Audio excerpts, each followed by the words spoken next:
হলো কি দুর্গাপুজো? আমার একটু ভালো লাগছে না। আমি দুর্গাপুজো এসে হলো আর আমার সবাই মাত্র 20 ড্রেস হয়েছে। আমার সব বন্ধুদের 50, 60, 100 পর্যন্ত কস্ট করে গেছে আর আমার দূর স্কুলে তো আমি যেতেই পারবো না। মম ড্যাড আমি একটু ভালোবাসি না। ও বেটু, what happened my sweetheart? ও বেটু my sweetheart, কি হচ্ছে তোমার? নো মম, কিছু হয় না। Oh no baby, please tell me কি হচ্ছে তোমার? What happened? মম, আমার সবাই মাত্র দুর্গাপূজা 20 ফ্রেশেস হচ্ছে আর আমার সব ফ্রেন্ডদের 50, 60, 100 ক্রস করে গেছে। আমার কিছু ভালো লাগছে না। বেডো, তুমি জানোই যে আমি আর তোমার ড্যাড বিজনেসের পিছনে এত ব্যস্ত থাকি যে আমরা দেখতে পাচ্ছি না, বলো? এই জন্য তো বলছি মম, তোমরা আমাকে একটু ভালোবাসো না। I don't talk to you. ও বেডো, এইটুকু প্রবলেম, তার জন্য তুমি রাগ করে বসে আছো? ওকে ওকে, শোনো, আমি তোমার জন্য এক্ষুনি অনলাইনে 20 ড্রেসেস অর্ডার দিয়ে দিচ্ছি। ওকে? নো মম, আমি অনলাইনে শপিং করবো না, আমি বাইরে গিয়ে এক্সপ্লোর করে শপিং করতে চাইছি। তো বেটু, এই গরমে তুমি বাইরে গেলে ট্যান পড়ে যাবে বেবি। তুমি এসিতে বসে থাকো, এক্ষুনি তোমার কাছে ড্রেস এসে হাজির হয়ে যাবে। ওকে? নো মম, ট্যান পড়বে না, আমি যাই না। ওকে বেটু, চলো তাহলে তুমি আর আমি দুজনে মিলে শপিংটা করে আসি। ওকে? আর আসার সময় আমরা বার্গার পার্টি করবো। ওকে?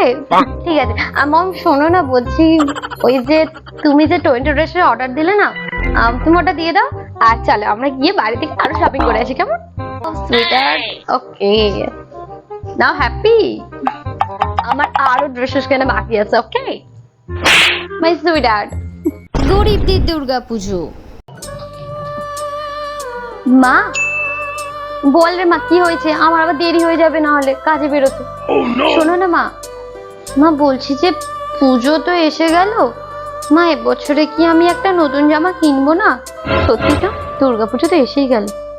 তুই চিন্তা করিস না মা, দুর্গাপুজো এখনো অনেক বাকি আছে, তার মধ্যে তোকে আমি ঠিক জামা কিনে দেবো না। কোথায় বাকি আছে মা? কালকেই তো পঞ্চমী। ও হ্যাঁ, কালকেই পঞ্চমী না? দেখেছিস, কাজের চাপে একদম ভুলে গেছি।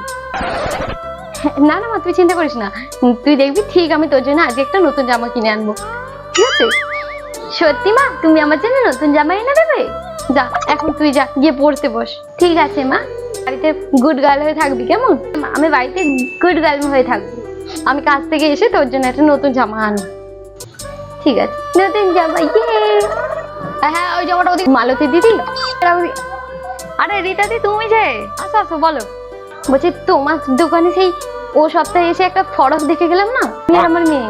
তুমি আর তোমার মেয়ে আগের সপ্তাহে যেটা দেখে গেলে ফরকটা, তো বলছি ফরকটা আর আছে নাকি?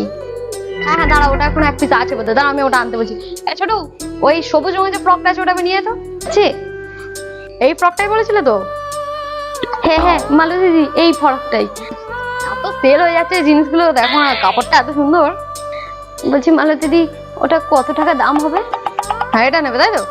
ছোট, এটা প্যাক করে দেখতো। হ্যাঁ, বলছি কি ওই টাকাটা আমি না তোমাকে মাসে মাসে ঠিক শোধ করে দেবো, টাকা পেলে।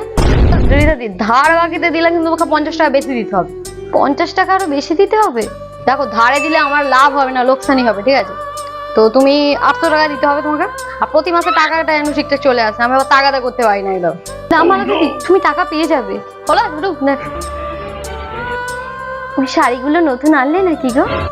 হ্যাঁ গরিতা দি, নতুন খাদি কাপড় একদম। দেখো না, সবার জন্য 800, তোমার জন্য 750 টাকা করে দেবো, নেবে নাকি? না না, আমি নেবো না, আমি তো এমনি দেখছিলাম। নেবে না?